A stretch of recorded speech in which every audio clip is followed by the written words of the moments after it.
ဒီတော့တော့သူလိုရကူလက်မလွတ်ပေးခြင်းတဲ့ပုံစံပြအောင်လမ်းမှာလည်းသူ pressure ယူပြီးတော့လောက်တော့တောက်ချောက်တွေနေတော့ရှင်းထားသေးတယ်အဲဒီကြောင့်မလို့ပဲတော့5 with the 5လာလို့ဖို့ new born စပြီးတော့ plan နေပြီဗျာ industry နဲ့ damage တွေကိုတော့ကောင်းမွန်ဆုံးကတော့တိတ်ကန်းတော့လှုပ်ထားပေးသေးတယ်ဗျ super cam မှာဒါအပြေးလွှာ sprint လေးမရှိဘူးဆိုတဲ့အချက်ကတော့ new born ဖတဲ့ဆိုင်မှုအတွက်တော်တော်လေးတော့ဇဝေဇဝါဖြစ်နေတယ်ဒီတိုင်းမှာ black ကလည်း flick ကမရှိဘူးအဲ့ဒီအချိန်မှာ law objective ကိုသွားပြီး dance mode အတွက်ကတော့ new born တော်တော်လေးတော့ highway ဖြစ်နေတယ်လို့ပြောလို့ရမယ်အဲ့တော့ဘိုးရဲ့ initiating ကပြပေးလိုက်တယ်ကို dominant ball super panda ဆက်ပြီးတော့ဘာလိုက်နဲ့ဝင်လာဆိုရင်လည်း Juno ရဲ့ damage တစ်ချက်လောက်ဝင်သွားတဲ့ဂျားထဲမှာတော့တဲကိုထားသွားခဲ့ပြီဒါပေမဲ့ super cam ဖြစ်ပေါ်နေတာ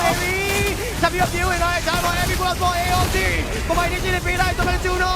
triple gain နဲ့တူပဲဆက်ပြီးတော့ question လုပ်ချင် okay ဘာမှတော့ black ပြန်ပြီးတော့ Juno take down the wine နဲ့ဘိုးရဲ့ black ကိုပြန်ပြီး take and လုံးလိုက်တဲ့အတွက်ကြောင့် Mike Fist ဒီချိန်မှာ wipe it out ဆိုတဲ့အနေသားတစ်ခုနဲ့ပဲ game number 2တော့ဦးဆောင်မှုအတွက်ခွင့်ရများနေခဲ့ပြီဖြစ်ပါတယ် ပုံစံပါတန်နေကြတဲ့ position 1 way position ထပ်ရွေးချက်ထားတော့မယ် Nico Flicker တွေမှာပြေးဝင်ထားတယ်ပြီးတော့မှလည်းဘိုးရဲ့ Nepal ကနေပြန်လုပ်ပေးထားတယ်နံပါတ်3ချိုးဖို့တော့ position